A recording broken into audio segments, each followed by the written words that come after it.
I understand traditional practices are not working anymore. Really, new laws which are coming up, are they doing something different or are they still following those traditional methods?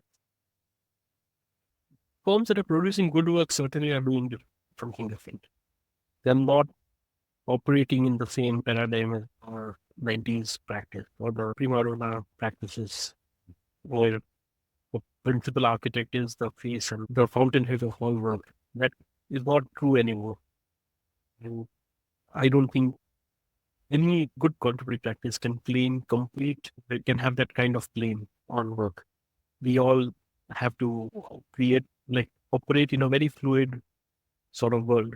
And that younger people have adapted quite differently to this new reality. And also, it is the kind of work you seek. If you seek the kind of work where you end up largely dealing with private projects and commissioned clients, basically building within plot, then that is a very different kind of practice. And much of the good work is actually coming out of other modes where architecture did not produce like that. Clients now are NGOs and government bodies and collaborate. Even as clients, there are companies that you have to deal with, multiple people who have opinions.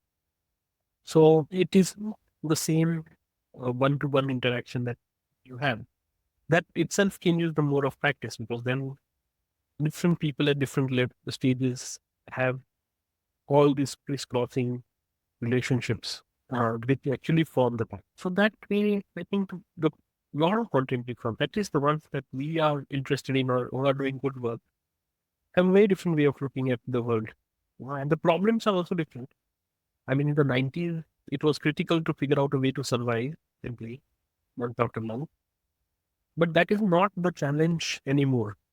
I mean, of course, survival is critical, but not in the same terms. It is more you want to thrive in the kind of work that you want to do now. And therefore, that old model of practice, which was solely dependent on the aspirations of who the principal architect is and who has set up the practice, is also changed, because now, what I want to do with the practice is just one part of it. But there are a lot of people in the practice who want to do other things with it. They get to do it. That's from the question, right? So yeah, so that way, it's a very, it's a new world, I feel, and it's just the beginning of that new world. And as we go, I think the traditional mode of the corporate practice will diminish. It will become more collaborative, open, and a lot of large practices abroad, even in India, are kind of starting to change that mode and starting to adapt to this new reality, because they are finding that the newer clients are also not the same as the kind of client they had. They are more demanding these days. They are demanding so much more work in lesser time. Yeah, everybody's in a bit of a rush. Uh, but one of the important jobs that you have as the architect is that you have to have the allegiance to the project, not so much to the client. The clients are a part of that larger ecosystem in which the project happens. Of course, they are very important collaborators on the project because their intention is what brings the project to life. However, having the professional expertise to look at architecture differently than the client, I feel a lot of effort and work goes in slowing things down, resisting some very immediate needed reactionary kind of decisions that are being made. Impatience, everybody wants to get things done quickly or down, etc. Those things. And I've always felt that all the projects that we have done in some sort of field have not been as rich. Of course, you can't take forever to do things, but time is also important. You have to nurture things a little differently. And I find a lot of times that it falls on us to slow things down. From my perspective, I feel that we have to be fully aligned to the project. Sometimes what the client think or say is not always in the best interest of the project, which they themselves later realize.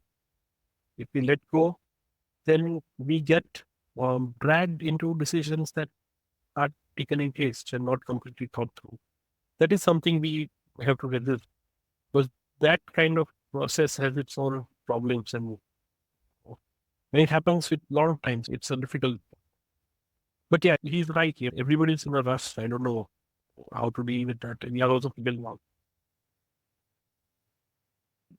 So, what do you think architects should do differently over the coming decade? First, I think would be to figure out newer modes in which one can practice. There is a lot of people we know have hybrid models, They practice, they teach, they have research components in their work, they document things for the studio. They have their own. The practice is not simply office that provides the service. I feel it has, like, if you look at practices of people like Doshi or Korea, like the first generation practice, much beyond producing the work that they produce, they have a cultural significance. They questioned conventions, ventured into territories that were not previously explored. They got both concerns of poverty and resources back then when people were not talking about, but all the while doing very beautiful eloquent work. So somehow their body of work is not like a project after a project. It's almost like the entire practice is a cultural contribution. So if you see the work from that more, you're not really providing a service to an extent. Yes, you're being commissioned work, and then the larger agenda is also to kind of have some degree of custodianship toward what's happening around you, some degree of concern beyond the work. Even in a small way, it is to deal with people who work on sites or contractors.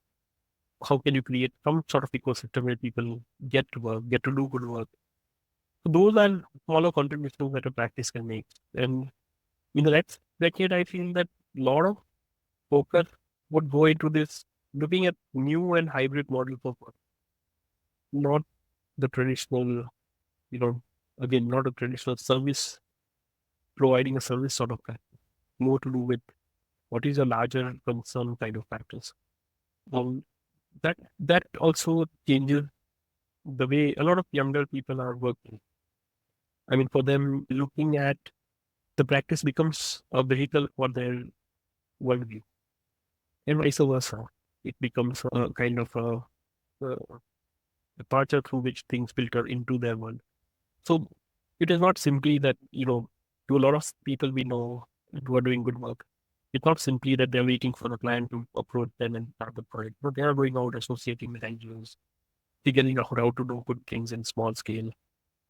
Even if it is like interior design, there are people who are trying to figure out resource conscious, longevity, detail. Well, these are also important concerns.